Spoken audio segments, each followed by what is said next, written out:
ଜୟ ଜଗନ୍ନାଥ। ଆଜିର ଶୀର୍ଷକ ବାଇ ଚଢ଼େଇ ବସା। ବାଇ ଚଢ଼େଇମାନେ ସୁନ୍ଦର ବସା କରି ଝୁଲିଥାନ୍ତି। ତାଙ୍କ ବସା ଦେଖି ଅନ୍ୟ ଚଢ଼େଇମାନେ ଯଥା କାଉ, ପାରା, ଗରଚଟିଆ, କଜଳପାତି, ବଗ ଓ କୋଇଲି ଭାବିଲେ ଏମିତି ବସାଟିଏ କଲେ ଭଲ ହୁଅନ୍ତା। କାଉ କହିଲା, ହେଲେ ଏମିତି ବସା ତ ଆମେ ତିଆରି କରିପାରିବାନି। କଜଳପାତି କହିଲା, ଯଦି ଶିଖିବା ତ ନିଶ୍ଚୟ କରିପାରିବା।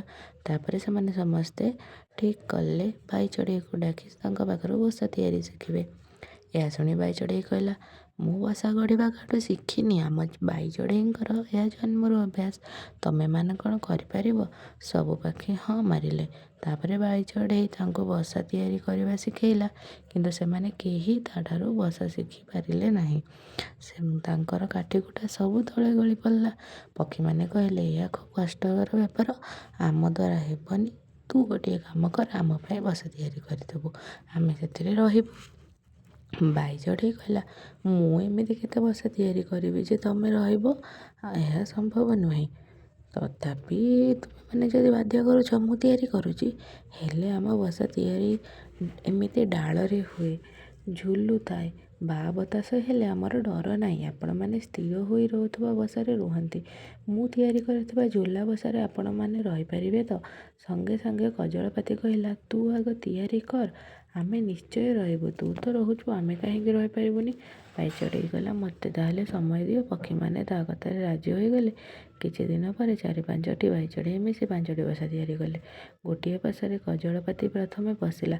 କିଛି ସମୟ ପରେ ବାହାରି ଆସିଲା। କହିଲା, ଏ ବସାରେ କିଏ ରହିବ? ଏଇଟା ଖାଲି ଝୁଲୁଛି, ମୁଁ ଏଥିରେ ରହିପାରିବି ନାହିଁ। କାଉ ପଶିଲା। ଅବଶ୍ୟ ତା ଶରୀର ଦେଖି ବସା କରାଯାଇଥିଲା। ସିଏ ତା ଭିତରୁ ବାହାରିକି ଆସିଲା। କହିଲା, ନାଇଁରେ ବାବା, ଏ ବସାରେ ମୁଁ ରହିପାରିବିନି। ତୁ ଖାଲି ଝୁଲିଛୁ, ପାଗଳ ହେଇଯିବି। ତୁ ବାଇ ଚଢ଼େଇ, ବାୟାଟା ତୁ ଝୁଲୁଥା। ମୁଁ ଏଠି କେମିତି ରହିବି? କେମିତି ଅଣ୍ଡା ଦେବି? ସବୁ ଅଣ୍ଡା ତଳେ ପଡ଼ିଯିବ। ଏସବୁ କହିବା ପରେ ବଗ ଗଲା। ବଗ ପରେ ପାରା ଗଲା। ପାରା ମଧ୍ୟ ତା ଭିତରେ ଘୁମୁରି ପଡ଼ିଲାଣି। ଡରି ବାହାରି ଆସି ବାଇ ଚଢ଼େଇ ଗଲା, ଯାହା ଈଶ୍ୱର ତିଆରି କରିଛନ୍ତି ସେହିପରି ସେ ବସାରେ ରହିବ। ଆପଣମାନଙ୍କ ଯେମିତି ମହାନ ଗୁଣ, ସେମିତି କାଉ ସକାଳୁ ଉଠି ସମସ୍ତଙ୍କୁ ଡାକିବ। ପାରା ଯେମିତି ଚିଠି ନେବା ଆଣିବା କରିବ। କୋଇଲି ଯେମିତି ମଧୁର ସ୍ୱରରେ ବସନ୍ତ ଆସିଲେ ଗୀତ ବୋଲିବ। ସେହିପରି ସବୁ ପକ୍ଷୀମାନେ କିଛି ଗୁଣ ଅଛି। ଆପଣମାନଙ୍କର ମଧ୍ୟ ଗୁଣ ମହାନ। ମୁଁ ତ ବାଇ ଚଢ଼େଇ, ବସା କରି ଖାଲି ଝୁଲିବି। ମୋତେ ଏମିତି ସୁନ୍ଦର ବସା କରିକି ରହିବାର ଗୁଣ ଈଶ୍ୱର ଦେଇଛନ୍ତି। ତେଣୁ ନିଜ ନିଜ କାମରେ ନିଜେ ରୁହନ୍ତୁ, ନିଜ ଗୁଣରେ ନିଜେ ବଳିୟାନ ହୁଅନ୍ତୁ। ସବୁ ପକ୍ଷୀମାନେ ନିଜର ଭୁଲ ବୁଝିପାରିଲେ। ବାଇ ଚଢ଼େଇ କଥା ସମସ୍ତଙ୍କ ମନକୁ ଛୁଇଁଲା। ତେଣୁ ନିଜ ପାଖରେ ଯାହା ଅଛି ଗୁଣ, ତାହାକୁ ନେଇକି ହିଁ ଆମକୁ ରହିବାକୁ। ଅନ୍ୟର କାହାର ଗୁଣକୁ ଦେଖି ଆମକୁ ଈର୍ଷାନ୍ୱିତ ହେବାର ନାହିଁ। ଧନ୍ୟବାଦ।